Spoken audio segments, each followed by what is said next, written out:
2. The Law in Force. In the Sermon on the Mount, Jesus applied some of the laws of Scripture to the heart of man, that is, declared that the law has not only a requirement to make of man's actions, but also of man's heart. God, being total in his sovereignty, issues a total law. Some of the implications of the law, as stated in the Sermon on the Mount, are not within the scope of civil law. Matthew chapter 5, verses 21 and 22, verses 27 and 28. To hate our brother, or to look with lust at a woman, are offences which God can judge, but the courts can judge only if some action ensues in terms of those feelings. Some of the implications of the law, as they ensue in action, are covered by the 10th Commandment. We have cited alienation of affection suits. Even more common are those actions, technically within the law, which violate the spirit of the law, actions whereby man expropriates the property of others by abuse of the letter of the law. This law must be confirmed, that is, put into force in all its implications, not a barren legalism which uses the law to break the law. This is clearly required in Deuteronomy chapter 27, verse 26. Cursed be he that confirmeth not all the words of this law to do them. And all the people shall say, Amen. Moffatt's translation. Accursed the man who will not give effect to the words of this law. And all the people shall answer, So be it. To cite an example of this, the law requires payment of debts.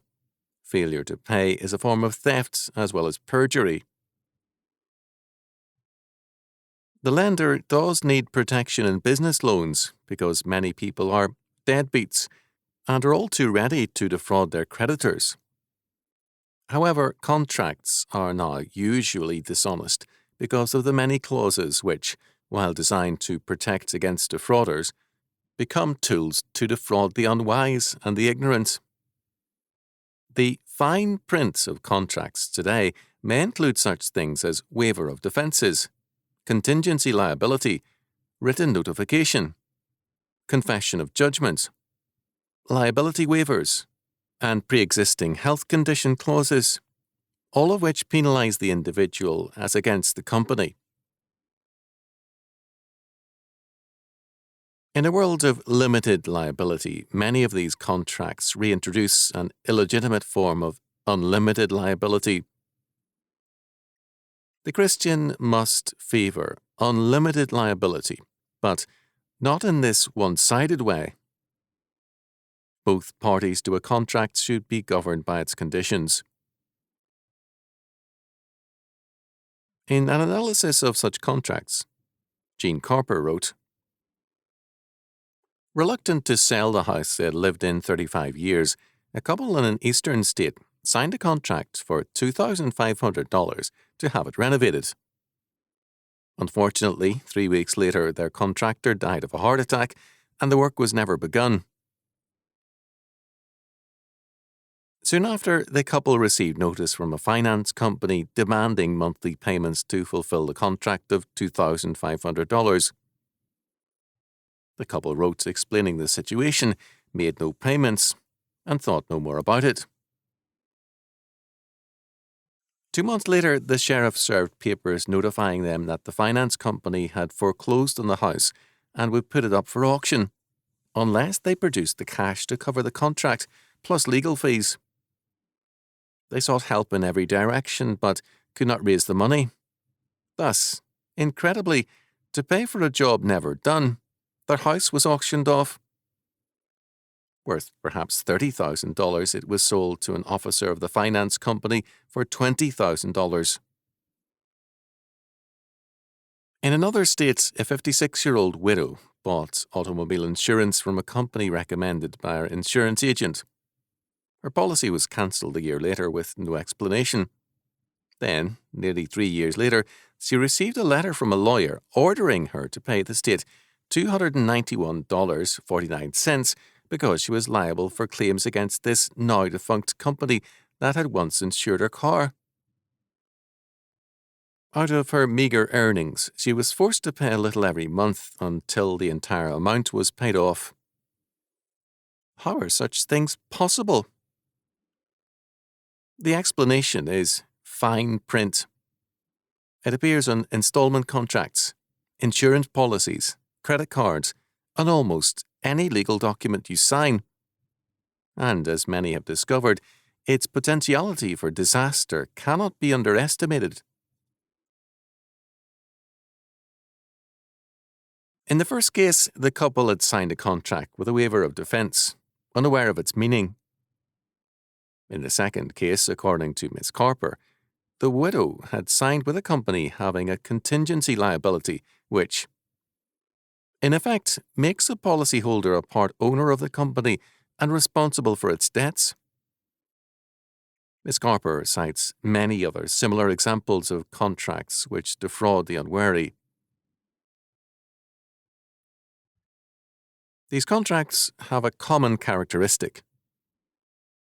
The legal terminology involves liabilities of which the signer is not aware. For the average person with a credit card, loan, or debt, a lawyer would be necessary to explain the traps and pitfalls in such contracts.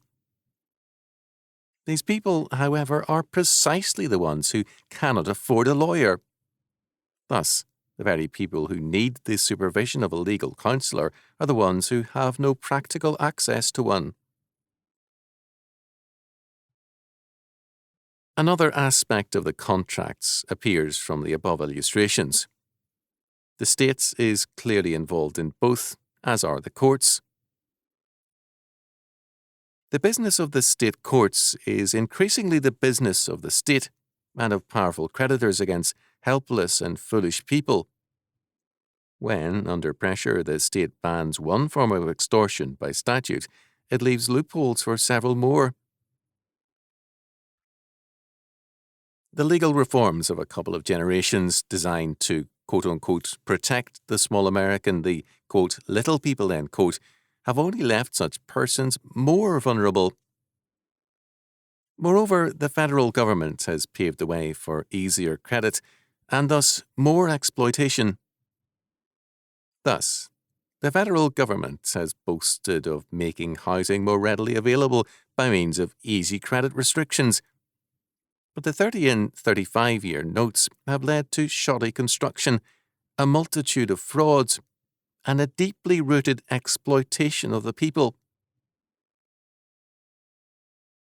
The reforms of a state which denies God are no more to be trusted than the reforms of a man with a gun in his hand, robbing us of our money.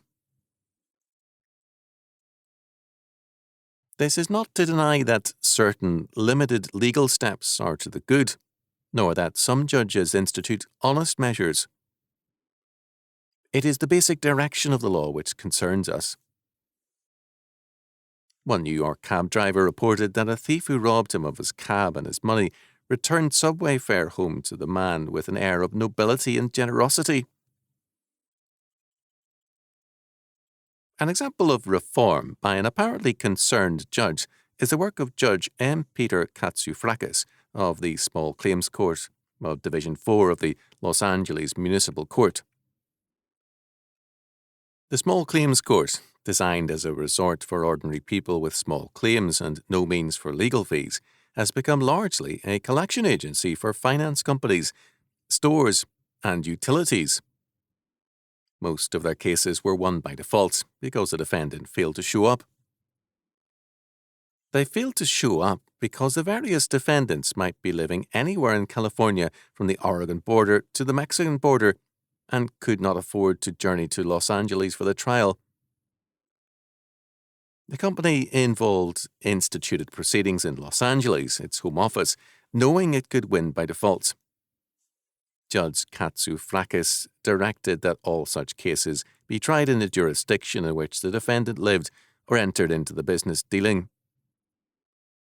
Shaw reported an exchange in one hearing. A contractor's representative had entered into an agreement with a young married couple, and now the contractor was suing them. The contractor didn't do everything his representative said he'd do, the husband told the court. I can't be bound by what he told you, the contractor replied, pointing to his representative. He wasn't authorized to make any agreements.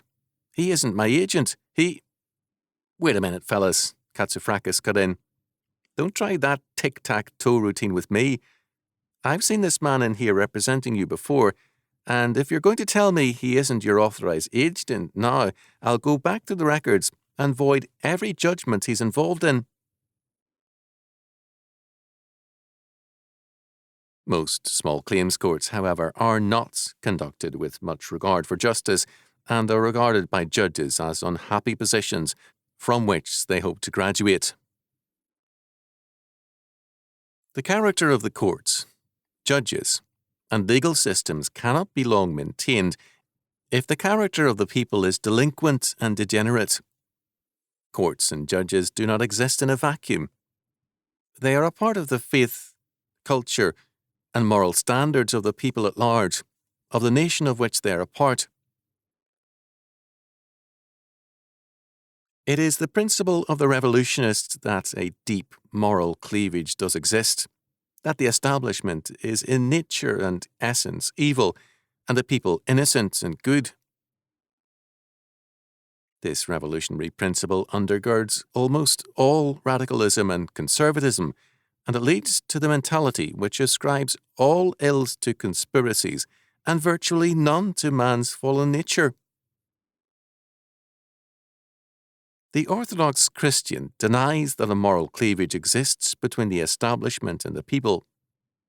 Instead, the moral cleavage is between all unregenerate men, great and small, and the redeemed of God. This moral cleavage cannot be bridged by revolution, but only by regeneration. A resort to arms is thus not the answer.